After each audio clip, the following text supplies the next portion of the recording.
Hello there, and welcome back to The Closet Historian and back to my sewing parlor for another project. Now, it has come to my and several other folks' attention that one of our very prominent figures of fashion at this current time is on a Spiderweb themed press tour. And as a fashion devotee myself and a lover of both vintage fashion and creepy crawly motifs, I have been very interested. So when the team pulled out this 1940s Spiderweb embellished dress, I was of course instantly envious, as dresses like this are not uncommon in the 1940s like vintage market, but uncommon enough that they are quite expensive and are definitely a rare commodity that is collected quite specifically. But this dress isn't actually that difficult to construct, and I could easily recreate it, though it did take me over 48 hours to realize you might want to see something like that. So here I am trying to hit the zeitgeist a couple of weeks later, even though I'm sure there have been many stunning moments from this same team since then. And luckily I of course have plenty of black fabric and sequins here in my stash, so we can go ahead and get started. And I did make a quick sketch for this project, though in general it is very simple. This is an all-in-one sleeve bodice with a swishy bias cut skirt and a little bit of a peplum at the waist. So I will begin today with my all-in-one sleeve bodice block. I have shown how to make this all-in-one sleeve version of my bodice block here on the channel before, so I can put a card up to that video here. But I will just begin by tracing a copy of this, making sure to mark in the apex and where the shoulder used to be when this was a normal sort of block. Now I do believe the description over on the Butch Wax Vintage Instagram account, Amanda, the seller who sold this dress to La Roche, Zendaya, and team, had mentioned that this dress had a small satin shoulder pad inside of it. No surprise there for the 1940s. So I am going to tip up my shoulder line a 1/4 inch at the shoulder mark that I had indicated here from my pattern. That will flare out to almost 1/2 inch at the actual hem of my sleeve here. And I did just want to square that off to the underarm again, just to make this easier to hem later. And it does look like the original vintage dress uses the rest of the fit fullness as gathering in the side seams of this dress. So I will go ahead and shift this waist dart over into the side, splitting that into 2 darts into the side here that I will really just curve off. And I again will use this as gathering as opposed to darts in the side. You could of course leave this dart fullness right here at the waist or move it anywhere you would like. Side gathering like this is actually pretty subtle. You definitely don't notice it at first glance, especially in a black rayon crepe like I will be using today. And actually, as I was cutting that out before I get carried away, I wanted to go ahead and modify the neckline. I am going to raise that 1 inch at the center front and then come out a good 1.5 inches along the shoulder, because this does have a wider, almost boat neckline going on compared to my natural block. Then I will return to these darts again, cut down these new dart legs to the apex, and then from the original dart leg to the apex, close that original waist dart and open up that fullness into the side, although I accidentally cut all the way through the apex point. Oops. Makes it hard to hinge and show what I'm doing, but you get the idea. You've seen me do dart manipulation here on the channel before, unless this is your first video, in which case, welcome. I do a lot of pattern drafting and I do a lot of dart manipulation here on the channel. And if you are newer to, but interested in pattern drafting, I highly recommend watching my series Drafting Dangerous, where I will walk you through my methodology, how I manipulate block patterns here in my studio to create my wardrobe. But I'm just going to tape some extra paper underneath these. I'm distributing this not particularly evenly, just, by eye. It doesn't have to be perfect, especially because this is just going to be gathering. So I'm going to smooth this off. Creates this little bulge at the side here that again will be gathered down to create the same exact fit that the dart would have now that the fullness is in the side seam. And I will tape down my floops, and I have to start thinking about where the center of this spider web is so I can kind of get an idea of what I need to do on the front here. So I was looking at the reference images for this dress and trying to determine where the center of the spider web was. It looks like it's sort of 2/3 of the way up from the apex towards the neckline and a little bit closer to the center front above this apex zone. And then I started trying to kind of guesstimate what the angle between the spokes of the spider web was. And on the front here, I drew these in with a 30-inch degree around the circle of the spider web. Hopefully that makes any sense. But in the end, that ended up creating a spider web with 12 sections, and I needed one with 14 sections to match the vintage dress exactly. So in the end, I redraw the spiderweb on the back so that I could mirror the vintage example a little more closely today. But for once, I did actually break the protractor out while working on a design. I usually leave this to theoretical Drafting Dangerous videos where I talk about what the heck is happening with the dart degree fullness and almost dip into the math that is happening. But as you can see, I distribute my dart fullness by eye. I draw spiderwebs in by feel. I try not to be too persnickety about these things. Because the block patterns already fit me, I have to go very wayward before things can go disastrously wrong. And really, if not for the embellishment, this dress would be very simple to both pattern draft and construct. It was the sequining and beadwork, and of course the fact that crepe is an interesting fabric to work with, that led to this otherwise straightforward project taking me a few days longer than I had originally hoped. But I will go ahead and trace my all-in-one bodice block back as well, although I will be leaving the dart exactly where it is on this buddy. I will need to make the same modification that I made up at the neckline and up to the shoulder tip so that I can include a small shoulder pad in this dress later. So I just wanted to make those tiny modifications to this new tracing. So again, I need to make sure that this shoulder seam / sleeve tips up. The 1/4 inch at the shoulder mark indicated on the pattern. That is where the shoulder seam on my original block pattern ends, so that I can know where the shoulder seam ends and the sleeve center begins, basically, since this is all in one pattern like this. And I will line that same point up to be able to mark in my neckline. I will have this come up a good at least inch at the center back here, because the back neckline on this all-in-one block tracing is really low in the back for some reason. Listen, past me, it's like from 2021 or 2022 or something. Years ago now. Who knows what she was up to, all right? And you can see an occasional tail swinging into frame here from the top, because Oliver had arrived to help. We'll call it helping, though that is a stretch. Now I wanted to go ahead and create the little peplum layer for this, and I can talk you through how to do the version that you see on the actual 40s dress, but instead of making mine shorter in the back, I made mine longer in the back, just because I have a love-hate relationship with peplums, and I do not want it to look at all apron-like, which sometimes I feel like a longer peplum in the front, shorter in the back situation can lean apronly really quickly. And while I fear not even an apron would look matronly on Zendaya, it certainly would on me. I do make my A-line skirt patterns by closing the darts on my basic bodice block skirt patterns. So again, I will put a video up in the card where you can learn to do that same modification. But I've just made card versions of like the top 12 inches of my A-line skirt pattern. I can always trace this to be whatever length I want, including using it for shorter things like peplums or to extend a jacket pattern, things like that. But I was trying to look at how long the actual peplum on this vintage dress is, looking at Amanda's photos here from, again, the Butch Wax Vintage Instagram page, where you can see the exact vintage dress in more detail. Trying to look at, like Amanda's hand and deciding how long that peplum looked proportionally. And to me, it looks maybe like, 8 inches long max. I'm going to go ahead and make mine 9 inches long, just because I like things a little bit longer. And then I will extend that down to a full 10 inches along the side seam, which you can see I have flared a little bit as well. And to add a little bit more flutter to this, I will be eliminating the side seam and just tracing the other half of the A-line skirt along the side seam with the seam allowance closed up. This will create a little bit of extra flare right along that side seam, so it's a little bit more like a circle cut peplum at this point. We're starting to get a circular shape up here at the waistline. And if you wanted this to tip up and be shorter at the center back like the vintage dress, you'd probably only want to make this around 6 inches here maximum in the back, but I'm going to make mine even longer in the back than it was in the front and have these little pointing tails that hang down the backside of the skirt. And the backside of me, as it were. And sorry about all the paper scrap salvaging going on here, but I was trying to be good and not cut a new piece off of my roll, just for a little peplum. And I will add a 1/2 inch of seam allowance along the center back here. I am eventually going to be finishing this peplum just by turning it twice, both along this open back area and along the hem. The front, of course, will be cut along the fold, however. And I will tape down my floopage, so nothing gets caught on anything now that I've patchworked this darn paper. Alright, so here is my peplum piece for this. Again, a very classic 1940s dress, a very classic shape for a cocktail dress, although the original dress was technically full length. Because Zendaya is 5'10", they ended up shortening the dress to more of a T-length cocktail length for her, which makes perfect sense to me because, again, black rayon cocktail dresses like this or evening dinner dresses like this were so common. And honestly, most of us have far less occasions to wear even a cocktail dress, let alone a full-length evening gown. So really, this dress will be perfectly wearable by more people in the future as a future piece of vintage, although I assume this will now be archived, if anything.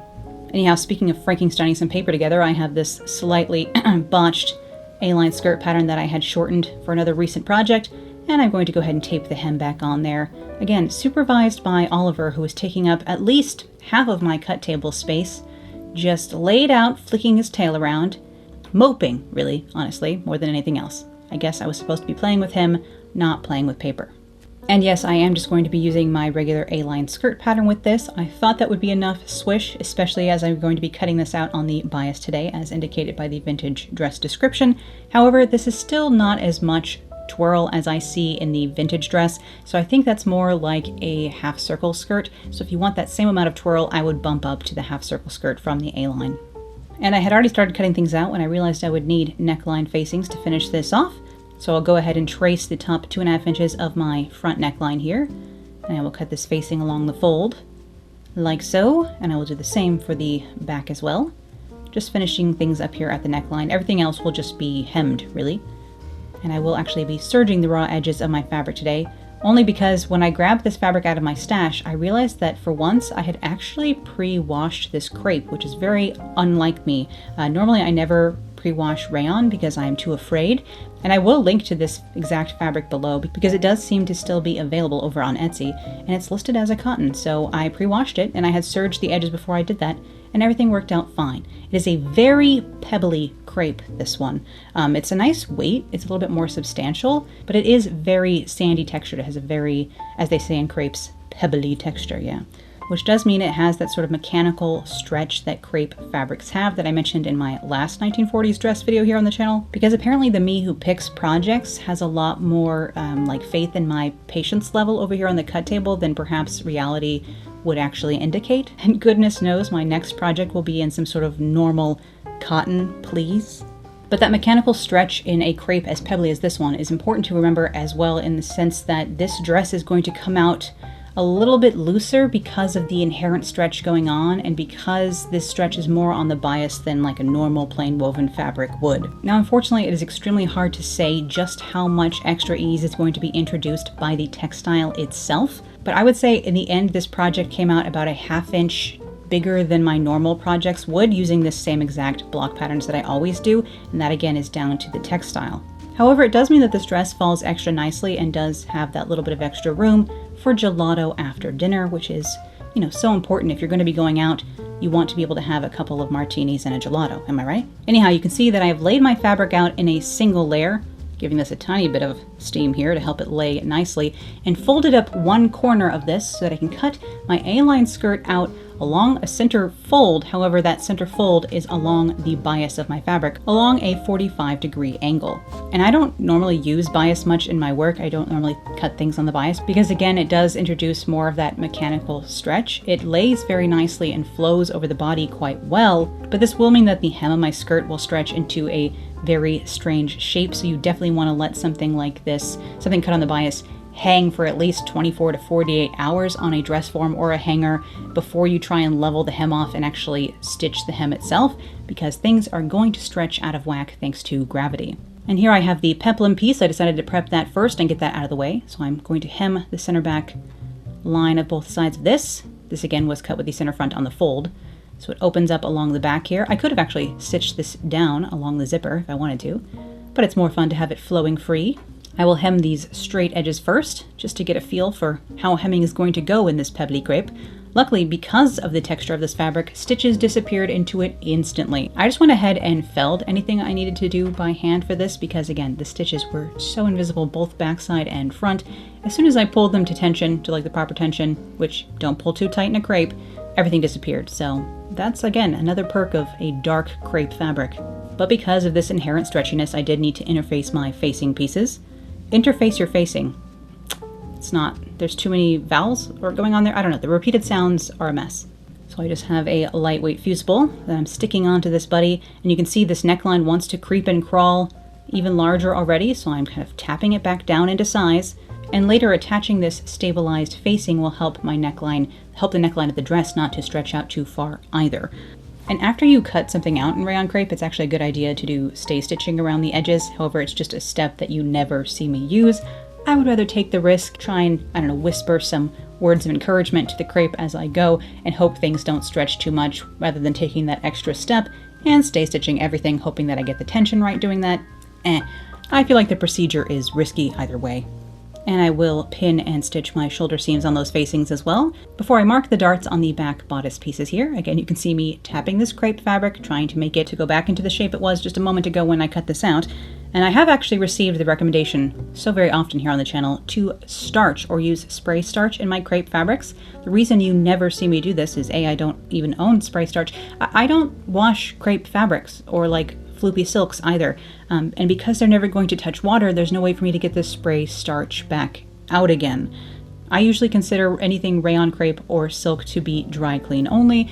In my own wardrobe, I often wear layers underneath my clothes that are closer to my skin. I use the sort of historical method of wearing a shift underneath my dress, and then the shift is much more washable and the dress needs to be washed less often. That way I can get away with a couple of wears before something like this would need to be dry cleaned. If you're confident in washing floopy fabrics, starch away. But I simply have too nervous a disposition for that kind of thing. And I will be using a white gel pen to mark my darts on this strange fabric today. And I will pinch and pin those, and I actually hand basted either side of the dart leg before I stitched them into place, just to make sure things didn't get too shifty on me over here on the 99K. And it was also recently brought to my attention that I have not introduced this machine in a while here on the channel. If you haven't been here for a few years, you may not know what the heck I'm stitching on. This is a Singer 99K machine from 1955, and the 99 model is actually the smaller version of the Singer 66. So this is not a 221 or a featherweight Singer machine, the most classic of the black iron Singer machines. However, it's, featherweight adjacent enough. It's a workhorse. I love this machine. It was $75 on Craigslist. I highly recommend when in the market for a new sewing machine that you do not get a new one and you try and find something vintage either at a sewing machine repair place or on Facebook Marketplace, things like that, because the older a machine is, the more likely that most of the parts are made of metal, and machined metal at that, because there are no plastic parts to crack or warp or get misshapen. The maintenance for this machine consists basically of oiling it every once in a while and clearing out the floof, and beyond that I barely have to touch this machine, it just runs. But I've run my basted darts through the machine here, large end of the dart to the small tip of the dart, sewing off the edge and tying them shut as usual, and then I will give those a quick press. And here's my hemmed peplum, so you can see what that looks like. I've hemmed the curved edge as well. I don't love double turning a hem on a curved edge, but in this crepe fabric it's so floopy that I could actually bend it to my will, which was kind of nice. Anyhow, here I am running things through on the other machine that does sit just next to the Singer, but you wouldn't know because normally it has a wooden box over it that kind of conceals it, because let's face it, this white plastic baby lock brother serger here does not fit the more dark Victorian vibes that I'm trying to go for here in my sewing parlor. And yes, the blade on this machine is broken and the tension is all kinds of wackadoodle, but that's because I never use it to construct anything. I only ever use it to encase raw edges like this, so neither of those two issues bother me very much. Still, I do think they could easily sell a special edition of this machine, making it look like the black iron Singers, or at least a little bit more steampunk. At least lean into the 1950s vibes and make them pastel colored. Anyhow, as fun as it's been to do some prep work before I can construct the dress, I do also have to do all the embellishment. So you can see that I switched from a 30-degree to a 25-degree angle in order to end up with the correct number of sections around my spiraling spiderweb for the center front of this dress. And now that I have sketched in what I want, I'm just going to use an awl to poke holes in all of the spokes of my spiderweb here and transfer that information down onto the crepe itself, onto the right side of my fabric. I will again be using gel pen for that. Very official. It's going to be covered in sequins anyhow. Then I will connect the dots and draw in the actual spokes of the spiderweb using a clover chalk pencil. But because the chalk is going to disappear quite quickly, especially on this textured fabric where it has a hard time getting purchase, I am going to go ahead and hand baste over all of my chalk lines with some bright yellow thread so that they do not disappear on me now that I have things set in place. And yes, hand basting this is a little bit tedious and added a little bit more time onto this project. But that's alright because I'm excited to get to the sequining portion.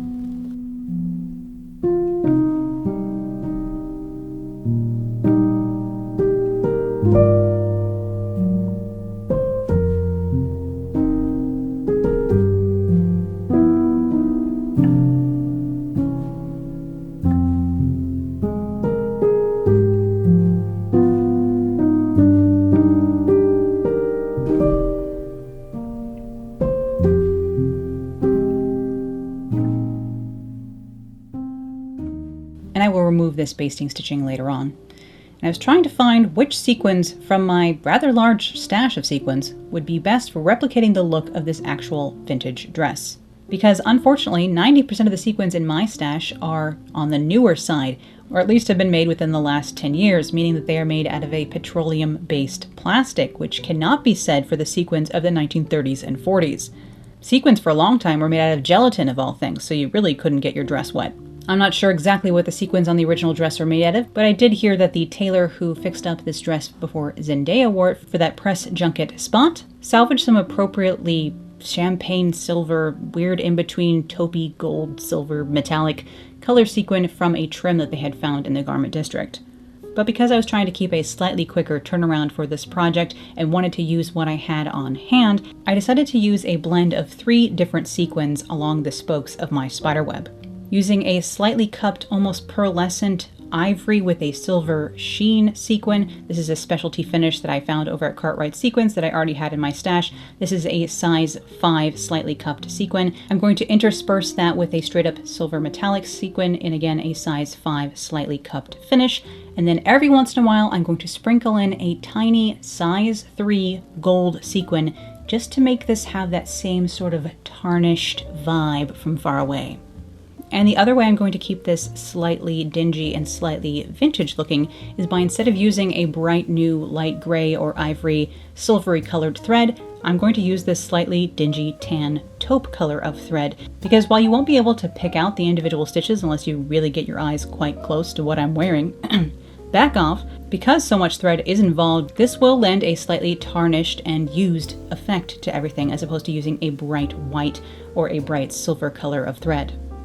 Though one of the nice things about not having any vintage sequins on hand that fit the bill for this project is that this particular dress will retain its hand washability, though I'll still have to be very careful if I ever take the chance of submerging this and swishing it around a bit.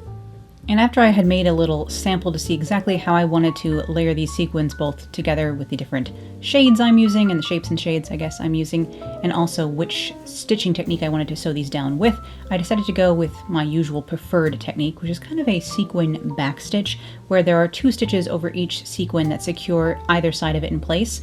Unlike on the vintage dress, which if you look at the close-up that Butch Wax Vintage actually posted on their Instagram from the tailor who fixed this dress up for Zendaya, you can see in that very close-up shot that the sequins are each held on by 1 stitch and can be flipped backwards and forwards, and they're sewn in a much looser arrangement than I am going to be doing here. I'm sewing these overlapping. There's more sequins per square inch, I guess, on my dress here today than are on the vintage dress.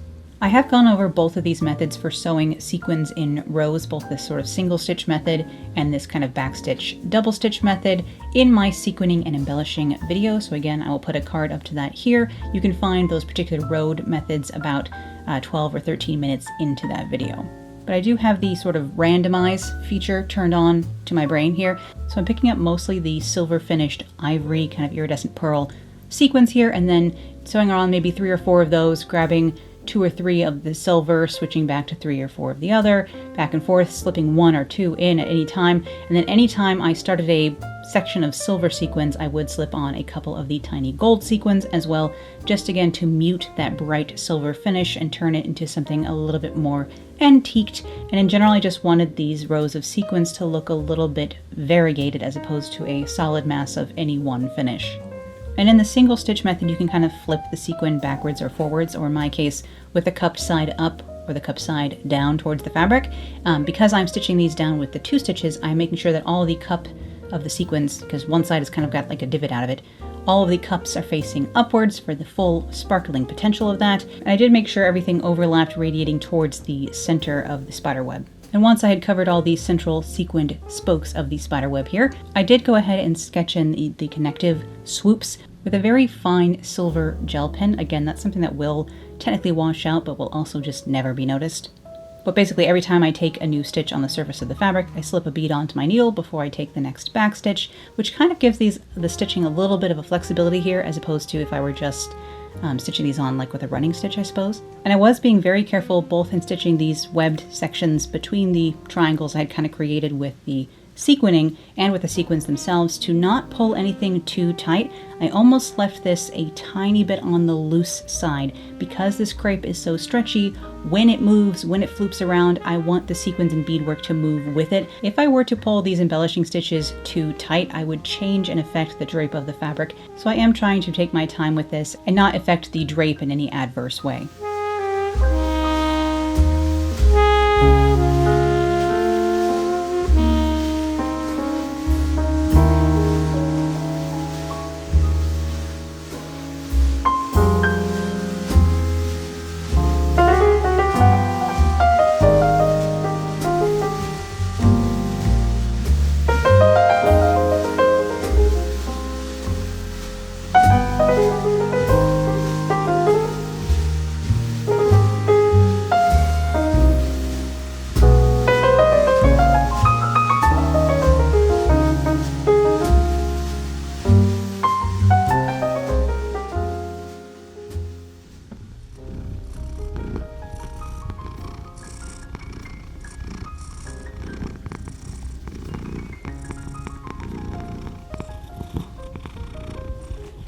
We have been joined temporarily by Sophia.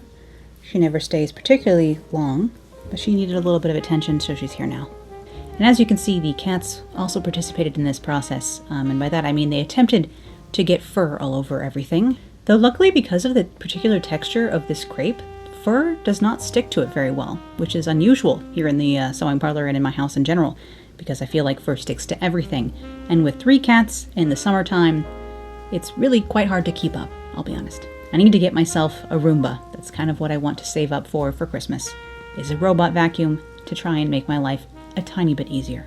So if any of you have pets and a robot vacuum and can recommend me a specific one, do let me know in the comments below, because I don't really have time to research that, but I need to. Overall, stitching on every sequin and bead here by hand did take me around 2.5 work days, so perhaps maybe, 22 hours to do all of this work. Again, probably would be faster if I didn't have cats interrupting me every once in a while. And of course, I tried to be reasonable with myself and not destroy my shoulder. I was trying to be a reasonable boss while doing this. So as usual, things took a little bit more time than I should have liked. And luckily in the end, it does feel like it was worth the effort. And I'm glad I finally had an extra excuse, an extra push to go ahead and make a dress like this one. And with all the embellishments done, I can continue to sew my dress together. What a wild idea. I'm going to put in 2 lines of basting length stitches, the largest stitch length on my machine, along the side seams of the front on either side, the left and the right, where I had shifted the dart fullness, the fit fullness into that side seam. I need to go ahead and gather this down to fit the back.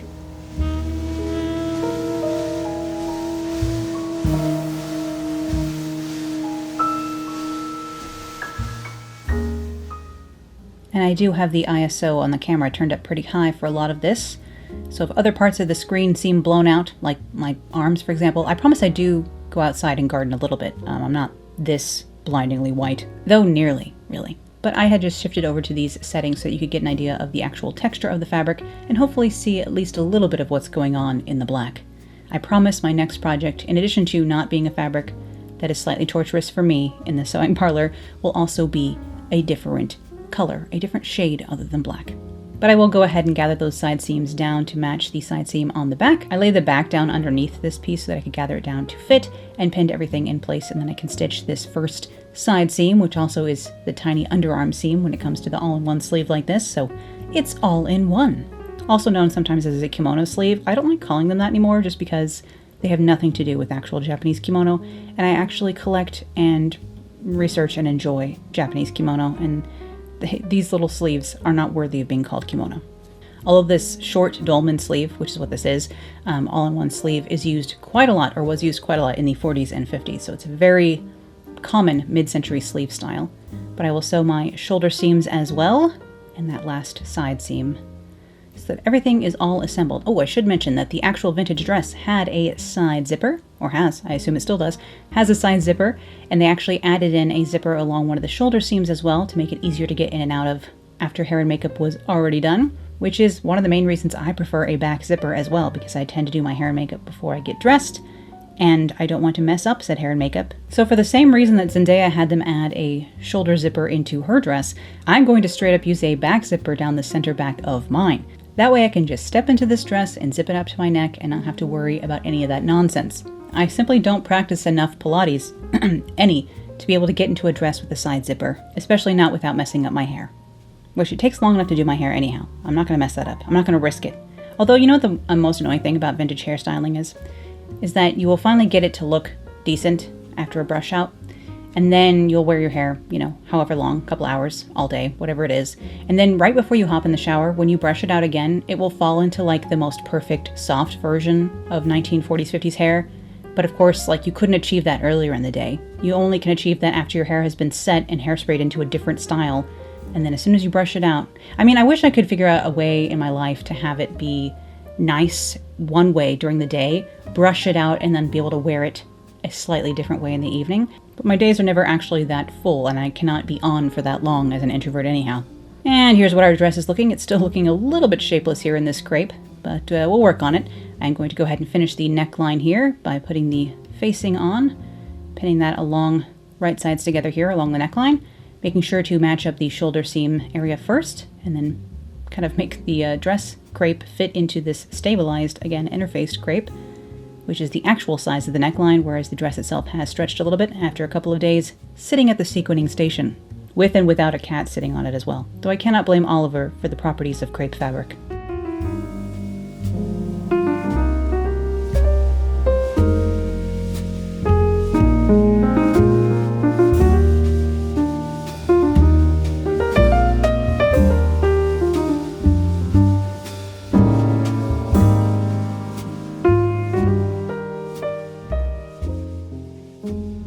I actually pinned this from the dress side first and then switched all my pins onto the facing side, but by the time I had done that, look who had stolen my chair. Sophia is having a pedicure at the sewing table. Come on, my love. Don't steal my seat. I think I'm actually stitching this on with her half in my chair, so I'm like sitting on the very edge of my chair, and she's still sitting on the chair behind me because she had, commandeered the situation. You know who rules the roost in this house, and it's the cats. Especially Sophia, since she's the one who likes to wake me up earlier than my alarm. She's my ancillary alarm system. She lets me know when she's just had enough of waiting for breakfast and it's time for me to get up. A lot of times I just put a pillow over my head because now she has learned that instead of meowing over at the door or like sitting at the end of the bed or on the floor and yelling at me, she can yell at me right in my ear and also swat at me with her untrimmed claws. So I usually just put a pillow over my own head, and it's better to just suffocate a tiny bit while I get the last hour of sleep.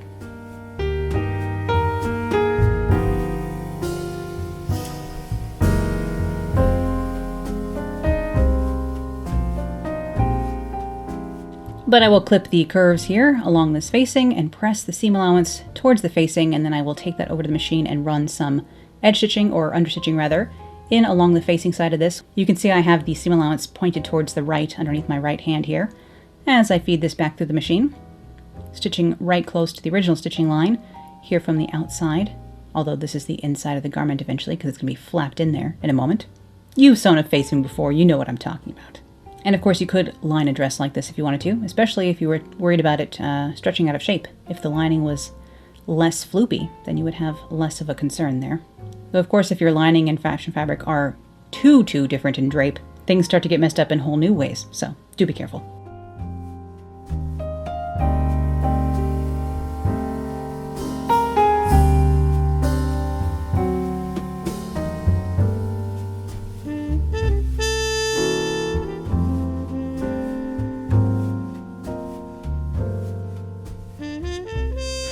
But I will pin the facing at the shoulder seam and to some of the beadwork on the back, and I will actually tack this into place both along the shoulder seam and then along somewhat like underneath where the sequins are. I could put a couple of tacking stitches there that then couldn't be seen from the outside because it was covered by sequins, but it would help to hold my facing to the inside of the neckline.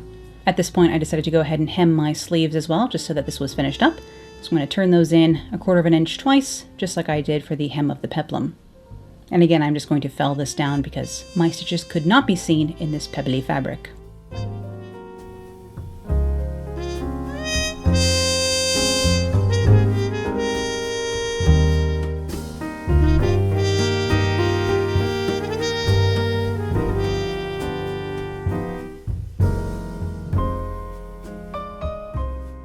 But after I had hemmed my sleeves, I had to start thinking about the skirt of this dress, so I will go ahead and sew the side seams for my A-line skirt. Again, I do think the actual vintage dress, in the end, after having tried my version on, I have realized that this is not enough flare. You need at least a good half circle to achieve the same amount of twirlability that Zendaya displayed in this dress. Though the wider the skirt, the more the hem is going to stretch out of shape when it's cut on the bias like this.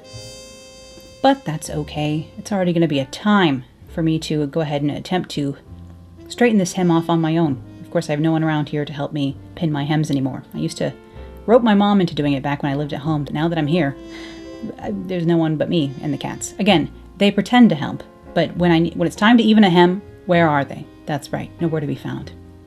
And you can see I have these edges serged as well. All of the raw edges on the inside of the dress will be serged, except for the top waistline edge of the peplum, because I forgot.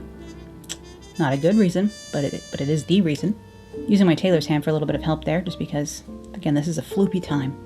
And I did have my iron turned up probably a little bit too high for this fabric, although, again, it claims to be a cotton. Still not sure I believe that. I need to go do a burn test.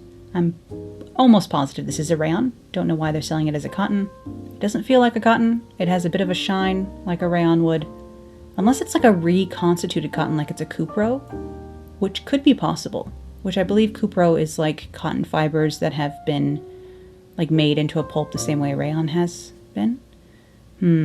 Reconstituted being the appropriate word for this. Cotton bits made into a rayon, which is what cupro is in my understanding. But that is not how it is listed over on Etsy. Anyhow, I will go ahead and layer said peplum onto the waist of my skirt, and I am going to baste this on, just for the bit of extra stability when it comes to this waistline. I'm thinking it's going to stretch. Honestly, I should probably have slipped a waist tape in here of some kind, even just a length, like you could use a length of twill tape if you wanted to seriously make sure the waist didn't stretch, but you could even just use a bit of Hug Snug, that rayon seam binding that I showed in my last video. Even just slipping a little bit of that in here, cut to the correct size, would help this to stretch less, because mine, again, did turn out a little bit big, just because this crepe wanted to walk. So having this extra line of basting stitching in here, holding the two layers of the skirt together, is not going to hurt when it comes to trying to fit this back down into the bodice here in a moment. And I am going to go ahead and pin the side seams first, pin the center, and then pin in between to attach my bodice onto the skirt. Again, the construction for this, simple enough. If I had made it out of like a printed cotton poplin, this would be a very easy project indeed. It's just too bad there's not Spiderweb print cotton poplin out there. If I ever get the chance to design fabrics, I will be a menace. I would love that, but of course, no one's come calling. Let me know if you own a textile firm and want me to help design a mini collection. I await your email.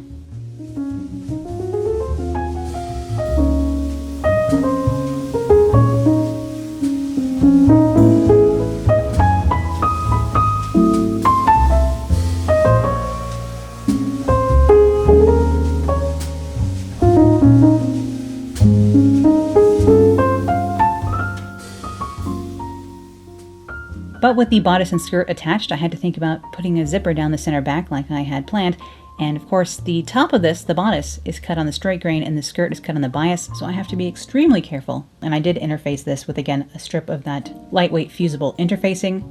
And you can see I'm affixing that about 3/4 of an inch in from the back edge. That's because I leave myself 1 inch of seam allowance back here, and I don't want it to be doubled up on itself too much. I don't want to add any bulk back here, but I just do want to add a little bit of stability so that things don't stretch too much along the zipper. And once I have these things lined up properly at the waist, and from the waist to the hem as well, I will line my zipper up back here and see exactly where that zipper will end along the skirt, and then sew from there to the hem closed along my back skirt. I like to sew the rest of my skirt closed before I set the zipper in above it. That way I can use that little bit of a seam as a guide when pressing the seam allowance back to set in my lapped zipper. I do use lapped or overlapped zippers as opposed to centered or railroaded zippers, or invisible zippers. I do not believe in the invisible zipper. I find them unreliable, and no one wants to finally get their zipper set in perfectly only for the zipper to then get stuck or to break, etc., because that's no fun. So nothing is better than an actual like lightweight metal zipper from the 1940s or 50s, or just a regular nylon coil zipper like I'll be using here. I pick these up from Mood Fabrics. I usually grab 1 or 2 black zippers, dress length zippers like this, anytime I place an order with them, because I know I will eventually use them, and it's just good for me to have them in stock. I do have a video here on the channel where I go over how I set in zippers, the 2 ways I use most of the time when I set in zippers, and I will go ahead and link to that video in the description below, because I'm sure at this point I am out of cards, and it's very hard to see what I'm doing setting in a black zipper into a black crepe dress. It's just, you're not going to be able to tell what's going on. But here I am pressing the rest of the seam allowance of the center back open, and I will machine stitch the underside of this and then hand prick stitch, with a prick back stitch I guess, the other side of this, again just to make sure that everything still lines up and that nothing stretches too much in this floopy crepe.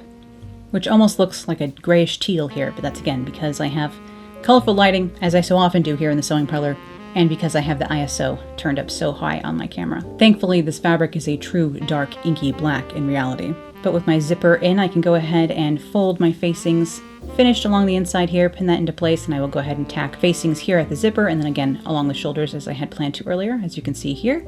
And I will also tack in some shoulder pads. I did modify these a little bit before I covered them with some spare rayon lining. As you can see, this is sort of shiny. It's not quite satin, but it fits the roll nicely enough, and funny enough, this lining is, again, cupro. So if that's what the rest of this dress is made out of, they fit right in. But these are the standard 5-layer shoulder pads from, again, Mood Fabrics.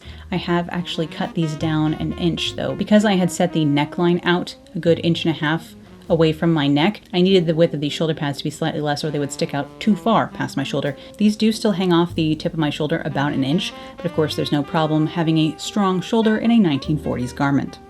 I will just tack these in lightly to the seam allowance along the shoulder seam and facing. That way I can remove them in the future if I ever do want to launder this dress. And lastly, I do still need to hem the skirt of this. I did let this hang for a good 48 hours just on a hanger up in my dressing room. Then I tried it on and tried my best in the mirror to pin a straight hem. So if we look at the footage too closely, it's probably not perfect. But if this continues to bother me or stretch in the future, next time my mom is visiting from Colorado, I could perhaps convince her to help me with a new hem.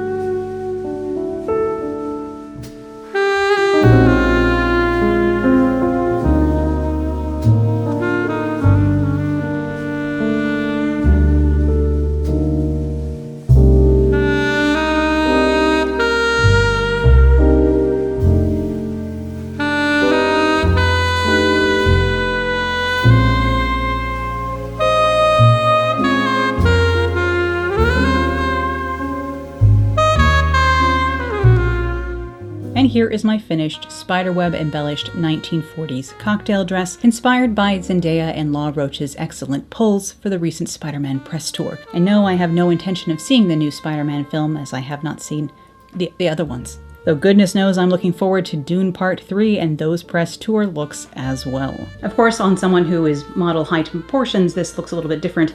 On me instead, being as I'm only 5'5", and that's the only reason it looks any different. I hope you enjoyed seeing how this retro recreation came together today, and thank you as always for watching, and a huge additional thank you to my patrons who make my work and all of these videos possible. And as always, I'll be back with more sewing, vintage fashion, costuming, crafting, and decorating real soon, so I'll see you then. Bye! I want to say an extra special thank you to my conservator level patrons, Alicia, AM Person, Amy, Ashanti, Audra, Bethany, Kat, Catherine, Che, Concetta, Karina, Christy, Denise, Diana, Elizabeth, Ellen, Ilona, Eloquent Silence, Eric, Fatal But Not Serious, Franzi, Haley, Hesufina, Jambonium, Janet, Jenny, Lainey, Laura, Lynn H, Lynn O, Mac, Maggie, Marie, Megan, Melody, Myrna, Michelle G, Michelle S, Mo, Natalie, Nina, Paula, Rachamus, Sarah, Sarah B, Sarah F, Sean, Stephanie, Susie, the Dowager Duchess of the Sandwich Isles, Twilla, and Ula, and thank you to all of my patrons for making my work possible.